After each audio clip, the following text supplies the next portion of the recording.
Mon mari m'a traité de grosse et de laide, partie 2. Écrit par Ernestine Mbakou. Mon mari me quitta pour une autre femme plus jeune et belle. Je crus que mon monde s'écroulait. Moi qui avais toujours été là pour lui. Moi qui le soutenais à chaque fois, le conseillais dans l'ombre. Moi qui me trimais pour qu'il n'ait à se soucier de rien. Je n'arrivais pas à le croire. Je me mis à le supplier de ne pas me quitter. Je pleurais comme une enfant. Il soutint que j'étais un boulet dans sa vie. Une femme grosse et laide n'était pas importante. Je restais seul avec les enfants. Ce jour-là, je pleurais. La porte de ma chambre s'ouvrit. C'était ma fille aînée. Elle était à l'université. Elle était venue nous rendre visite. Elle s'approcha de moi. « Maman !» Je secouai la tête. « Je suis grosse et laide, Kitty. Je suis moche. Ton père a raison. Je ne suis rien. » Je pleurais comme une gamine. Ma fille me prit contre elle. « Chut ! Calme-toi. On va arranger ça. » À partir de ce jour-là, tout changea pour moi. Ma fille me dit « Ça fait 20 ans que tu travailles dans cette maison sans repos. Tu as besoin de changement. On va faire quelque chose.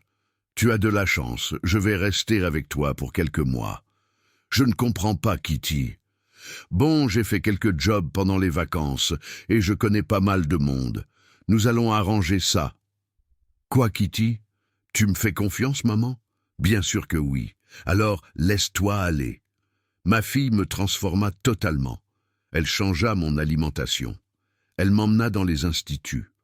Au fur et à mesure que les semaines, les mois passaient, je recommençais à avoir confiance en moi. Mon corps se transformait. Ce n'était pas seulement physique. Tout venait de l'intérieur. J'étais rayonnante. On aurait dit que j'étais en train de renaître. En 3 mois, je perdis plus d'une 20aine de kilogrammes. J'étais devenue une autre femme. Je ne pensais même plus à mon mari. Sa vie ne m'intéressait plus. Kitty me dit un jour, « Voilà, maman, tu as fait ce que tu pouvais pour tes enfants et ton mari. Aujourd'hui, tu as le droit de penser d'abord à toi. Nous sommes tout grands aujourd'hui. Ton dernier a 12 ans. Il comprend beaucoup de choses. Pense à toi. Avant d'être épouse, mère, tu es d'abord une femme. Tu es toi. Fais-toi plaisir. Si je pouvais t'offrir un voyage autour du monde, je l'aurais fait, maman. Tu nous as tout donné. C'est à notre tour de te donner quelque chose. Nous avons pensé que tu aurais besoin de ceci pour t'envoler. » Elle me tendit une enveloppe.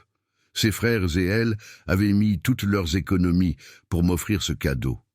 C'était de l'argent. Pas une somme énorme, mais de l'or pour moi. Je me mis à pleurer. Je décidai de me lancer dans la vente des vêtements. Tom m'appelait pour se plaindre que sa vie n'allait plus bien. Je n'avais pas le temps pour l'écouter. J'étais occupée à monter mon commerce. J'étais toute joyeuse et heureuse. Je ne voulais plus savoir ce qu'il faisait de sa vie. Il me surprit un jour à la maison, alors que je m'apprêtais à sortir. Il ouvrit les yeux. « Excusez-moi, vous êtes qui ?» Il n'avait même pas pu me reconnaître. Dire que je lui avais donné des années de ma vie. Je lui avais offert toute ma jeunesse.